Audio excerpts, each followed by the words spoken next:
আপনার নিয়োগ আছে, সেবা করতেছে সেবা। হঠাৎ করে আপনার আলা হযরত আশরাফি মিয়া বলতেছেন সবাই ঘর থেকে বেরিয়ে যাও। সবাই ঘর থেকে বেরিয়ে গেল, কিন্তু আমার হুজুরের আব্বাজান আশরাফুল আউলিয়া সেই সময় ঘরের মধ্যেই থাকলো। সেই সময় ঘরের মধ্যেই থাকলো, বলে আমার দাদু জান আমি ঘর থেকে বের হব না, আপনার সাথে থাকবো, আপনার চোখে চোখে থাকবো। তো সেই সময় জিদ করে বসলেন আশরাফুল আউলিয়া। তো হুজুর আলা হযরত আশরাফি মিয়া বলতেছে, হুজুর আশরাফুল আউলিয়ার দাদু তুমি তো ঘরে থাকবে তো ডাইরেক্ট থাকো না, একটু চকির তলে ঢুকে যাও। সেই সময় বয়স ছিল 8 বছর বা 7 বছর। হুজুর আশরাফুল আউলিয়া খাটের তলে ঢুকে গেলেন। একটু পর দেখতে পেলেন আলা হযরত দাদুর সাথে আপনার কিছু লোক সাদা পোশাক পরে গল্প করতেছেন আরবি ভাষাতে। আরবি ভাষাতে গল্প করছেন। তো যেমন গল্প শেষ হয়েছে, লোকেরা চলে গেল, আর আশরাফুল আউলিয়া ঘর খাটের তল থেকে বেরিয়ে আসলো, বলে দাদু জান ওরা কে কে ছিল, ওরা কোন ধর্মের লোক ছিল? সেই সময় হুজুরের দাদু বলতেছে আরে রাসূলের কায়নাত ছিল, মাকদুম পাক ছিল, আরে গাউসে পাক ছিল, আল্লাহর ফেরেশতারা ছিল। বলে দাদু এরা ছিল? বলে হ্যাঁ। তুমি জীবনে আমার বেঁচে থাকা অবস্থায় কাউকে বলিও না, নচেত তুমি বোবা হয়ে যাবে। আমার হুজুর আশরাফুল আউলিয়া জীবনে তার দাদুর বেঁচে থাকা কালীন কোনোদিন কাউকে এই ঘটনা বলেনি বাবারা। তারই সন্তান এসেছে হুজুর তাজুল আউলিয়া। আমাদের মালদা ডিস্ট্রিক্টে কত সুন্দর প্রপার্টি তৈরি হচ্ছে আপনার আমাদের জন্য। মাকদুম আশরাফ মিশন আজকে ভারতবর্ষের বুকে একটা জ্বলন্ত প্রমাণ। এই মাদ্রাসা করেছে হুজুর আশরাফুল আউলিয়া, ভিত স্থাপন করেছে হুজুর আশরাফুল আউলিয়া। বলতেছেন আমার দিকে দেখো, আমার মিশনের দিকে দেখো, মানে আমাকে দেখা হবে। বলুন সুবহানাল্লাহ। আমার মিশনকে ভালোবাসো, আমার ভালোবাসা পেয়ে যাবে। তাই মিশনকে অনেক ভালোবাসছে। ছোট বড় মাদ্রাসা হুজুর অনেক করেছে। আপনাদের এলাকাতেও আছে মাদ্রাসা, কি নাম? কাশিয়া, দারুল উলুম কাশিয়া, গুলশানে আশরাফিয়া। এই যে মাদ্রাসা করেছে, তো মাদ্রাসা করেছে কিসের জন্য জানেন? দ্বীনে ইসলাম প্রচার করার জন্য। কিসের জন্য? ইসলাম প্রচার করার জন্য। এই যে মাদ্রাসা তালাবে ইলম যারা আছে, আল্লাহ তাআলা বলতেছে, আল্লাহর হাবিব বলতেছে যে প্রত্যেকটা স্টুডেন্ট, প্রত্যেকটা তালবে ইলমের পায়ের তলে আল্লাহর ফেরেশতারা রহমতের পর বিছিয়ে দিয়েছে। বলুন সুবহানাল্লাহ। তো তাদেরকে খাওয়ানো সাদকায়ে জারিয়া, মাদ্রাসায় যাওয়া সাদকায়ে জারিয়া। কেউ যদি মাদ্রাসায় দান করে আর মাদ্রাসা যতদিন টিকে থাকবে তার নেকি তার কবরে পৌঁছবে, এতে কোনো সন্দেহ নেই। এটাকে বলা হয় সাদকাতুল জারিয়া। কি বলা হয়? সাদকাতুল জারিয়া, মানে প্রবাহমান নেকি।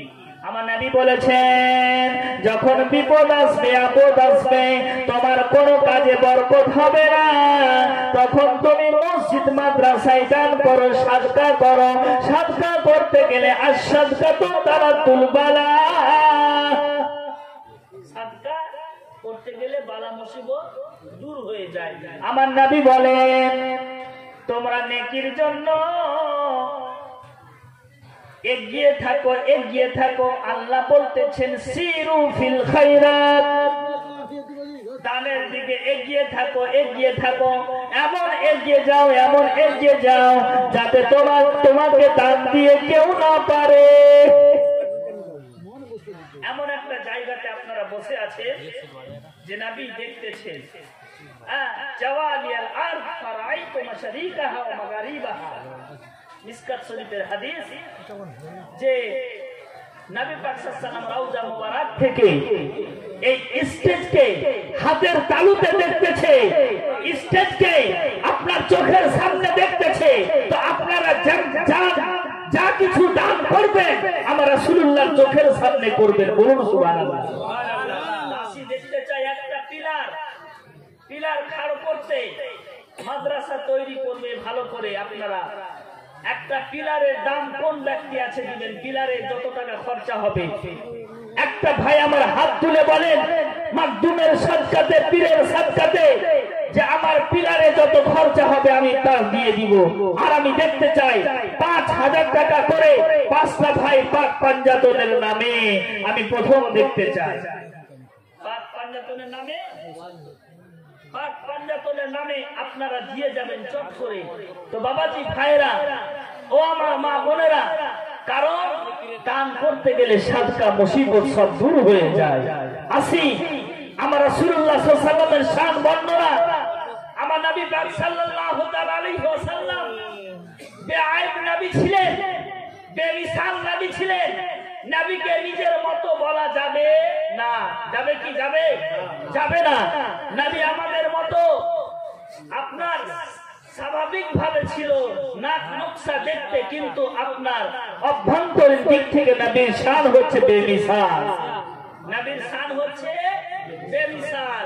তাই তো আলা হযরত বলতেছেন সবসে আউলা ওয়া আলা হামারা নবী, सबसे बाला व औला हमारा नबी, अपने मौला का प्यारा हमारा नबी, दोनों आलम का दुल्हा हमारा नबी। बोलूं सुभान अल्लाह। सारे अच्छों में अच्छा, सारे अच्छों में अच्छा समझिए जिसे, है उस अच्छों से अच्छा हमारा नबी।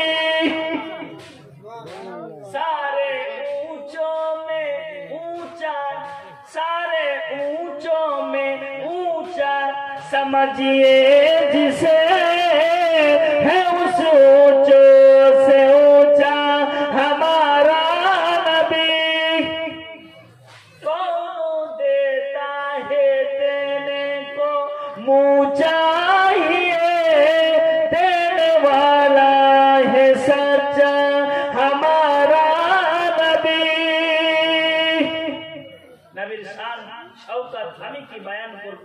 আলা হযরত বলতেছেন वाह क्या जूदो करम है शाहे बतहा तेरा, नहीं सुनता ही नहीं मांगने वाला तेरा। सरवर कहूँ के मालिक को मौला कहूँ तुझे, बागे खलील का भूले सैबा कहूँ तुझे, तेरे तो वस्फ आइब तरह ही से है बरे, हैरान हूँ मेरे शाह मैं क्या क्या कहूँ तुझे। আমার রাসূলুল্লাহ সাল্লাল্লাহু আলাইহি ওয়াসাল্লাম মক্কা শরীফে ঘুরছেন। কোথায়? মক্কা শরীফে ঘুরছেন। আতানি মালাকানে, দুইজন ফেরেশতা আসলো নবীর কাছে। একটা ফেরেশতা আকাশে ঝুলে থাকলো, একটা ফেরেশতা তারা জুবান খারা নিয়ে আকাশে ঝুলে থাকলো, একটা ফেরেশতা নিচেই থাকলো। আমার রাসূলুল্লাহকে একটা পাল্লাতে চাপিয়ে দিলেন, আর একটা পাল্লাতে একটা মানুষকে চাপিয়ে ওজন করতে লাগলেন। আল্লাহ রাব্বুল আলামিন নবীকে এত শান দিয়েছে, এত শওকত দিয়েছে, নবী পাক সাল্লাল্লাহু আলাইহি ওয়াসাল্লামের ওজন ভারী থাকলো। একটা পাল্লাতে নবীকে চাপালো, আর একটা পাল্লাতে একটা মানুষকে চাপালো, চাপিয়ে ওজন করতে শুরু করলো। ওজন নবী বলতেছেন ফারা হাজতুহু, আমি ওজন থাকলাম, ভারী থাকলাম। এবার নবীকে 10টা লোকের সাথে ওজন করতে শুরু করলেন। ওপরের ফারিস্তা নিচের ফারিস্তা মিলে নবী বলতেছেন ফারা হাজতুহু, আমি ওজন থাকলাম, আমি ভারী থাকলাম। নবীর শান দেখেন, 10 জনকে একটা পাল্লায় আর নবীকে একটাতে একাই চাপিয়েছে আর নবীকে ওজন করছে। নবী 10 জন থেকে বেশি ভারী থাকলো, বলুন সুবহানাল্লাহ। এবার 10 জন 20 জন 30 জন 40 জন 50 জন নয়, একেবারে ডাইরেক্ট 100 জনের সাথে 100 জনকে একটা পাল্লাতে চাপিয়ে দিলেন। একটা পাল্লাতে নবীকে চাপালেন, ওজন করতে লাগলেন। নবী বলতেছেন ফারাহাতু,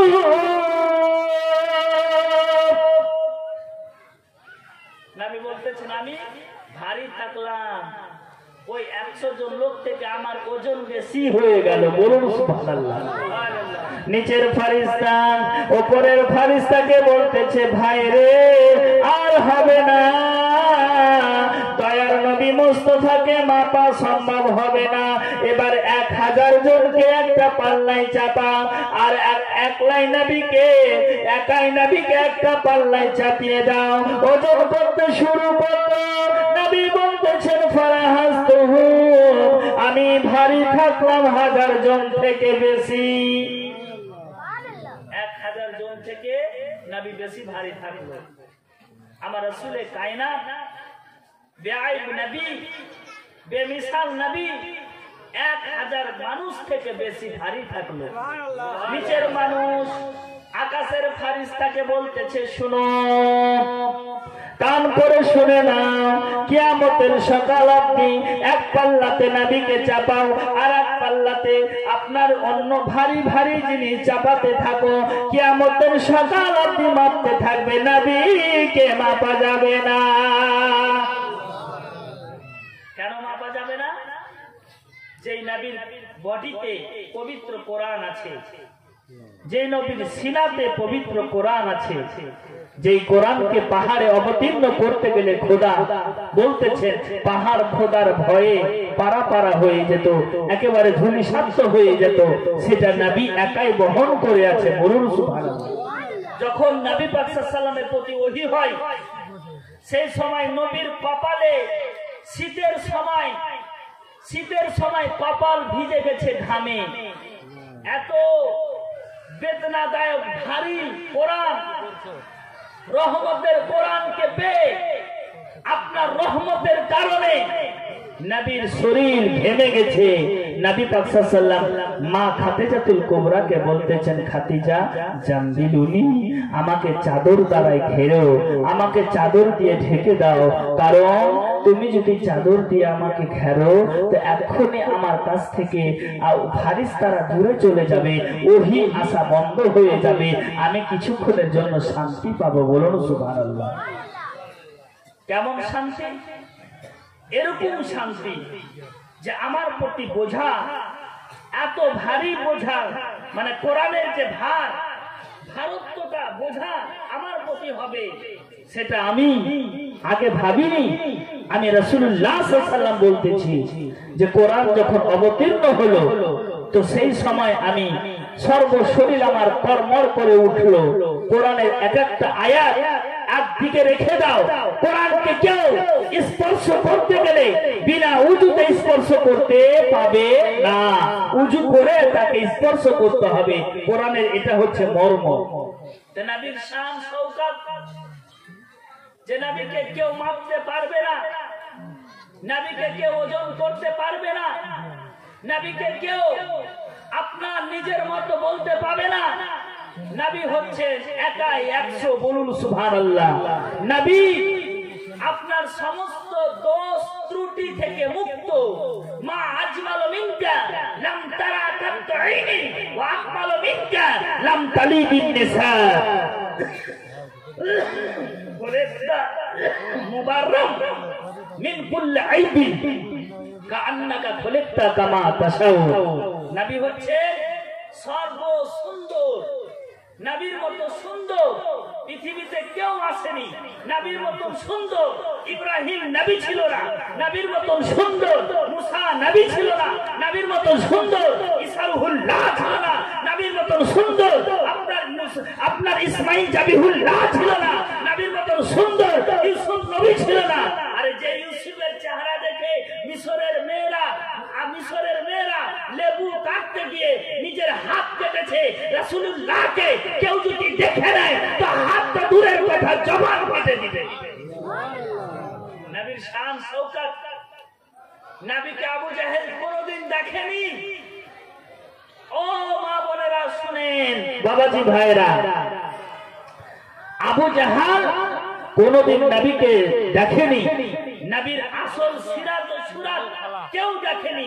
নবীকে ৭৭,০০০ নূরের পর্দা দিয়ে ঢাকা ছিল। নবীকে কত হাজার? ৭০,০০০ নূরের পর্দা দিয়ে ঢাকা ছিল। তো নবীর আসলত্ব কে বুঝতে পারবে? নবীর কামালত্ব কেউ বুঝতে পারবে? আমার নবী তায়েফের ময়দানে চলে গেছে, তায়েফবাসীকে ডাক দিচ্ছে, এসো তোমরা ইসলামে হবে যে উজালা, মক্কা মদিনায় নবী কামলিওয়ালা, এসো তোমরা ইসলামে হবে যে উজালা, মক্কা মদিনায় আমার নবী কামলিওয়ালা। তায়েফবাসী লোকেরা নবীকে চিনতে পারেনি। পাগল কেউ বলছে, পাগল না, নবী পাগল ছিল না। পাগল আজকে নবীকে যারা চিনতে পারেনি তারাই পাগল। নবী পাক সাল্লাল্লাহু আলাইহি ওয়াসাল্লাম পাথরের টুকরা মাথায় এসে লাগছে, ঝরঝর করে রক্ত মাথা থেকে বয়ে পায়ে আপনার জমে যাচ্ছে। আবার নবীকে আপনার পাথর দিয়ে আঘাত করতেছে। আমার নবী পাক সাল্লাল্লাহু আহা উহু করে না, আপনার ক্লান্ত হয়ে গেছে, নবীকে পাথর দিয়ে মেরেছে। সেই সময় তায়েফবাসী লোকেদের প্রতি আল্লাহ তাআলার ফেরেশতারাও আপনার নারাজ হয়ে আছে, আল্লাহর অপেক্ষায় আছে, আল্লাহর অর্ডারের অপেক্ষায় আছে। আল্লাহ তুমি অর্ডার করে দাও, দুটি পাহাড়কে দুই পাশে আছে, এক জায়গায় করে দিব, তায়েফবাসী লোককে পিছে মেরে ছারখার করে দিব। আল্লাহ নবী বলতেছেন, না, আমি হচ্ছি সবারের জন্য রাহমাতাল লিল আলামিন।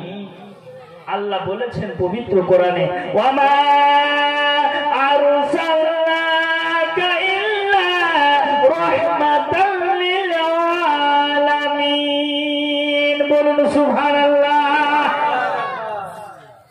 নবী গো, তোমাকে আমি পাঠাইনি, কিন্তু তোমাকে সারা জগতের জন্য রহমত করে পাঠিয়েছি।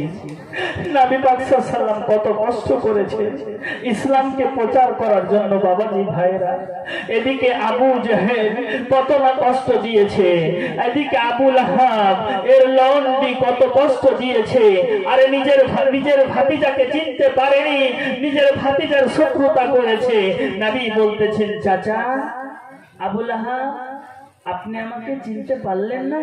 আমি হচ্ছি শেষ জামানার নূর নবী, আমি হচ্ছি শেষ জামানার নূর নবী।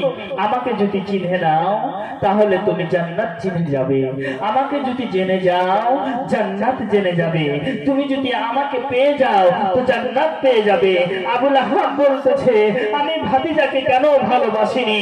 যদি আমার ভাতিজার ঈদে মিলাদুন নবীর কারণে আমি আজাদ করেছিলাম, আজাদ করার কারণে আমি জাহান্নামের আগুন, উত্তপ্ত আগুনের মধ্যে থেকেও সোমবার দিন প্রত্যেক সোমবারে আমি আঙুল দুটো চুষতাম তো ঠান্ডা ঠান্ডা পানি বের হতো আর আমি আরাম পেতাম। আবু লাহাব বলতেছে যে আমার ভাতিজাকে আমি যদি ভালোবাসতাম তাহলে আমার জান্নাত গ্যারান্টি ছিল, কারণ একদিন কেবলমাত্র আজাদ করার কারণে, খুশি প্রকাশ করার কারণে আমি যদি আজকে সোমবার দিনে আমি আগুনটা চুষার কারণে আমি আরাম পেতে থাকি, তাহলে নবীকে ভালোবাসলে কত নাকি পেয়ে যেতাম। বলুন সুবহানাল্লাহ। আমার কথা হলো নবীর সাথে রিশতা মজবুত করে, নবীকে এত ভালোবাসেন নিজের জান থেকে। তাই একটা কবিতা আছে কত সুন্দর ভাবে, যে নবী বলেন ওমর একটু কাছে এসো, বলো কতটা আমারে ভালোবাসো। নবী বলেন ওমর একটু কাছে এসো, বলো কতটা আমারে ভালোবাসো। ওমর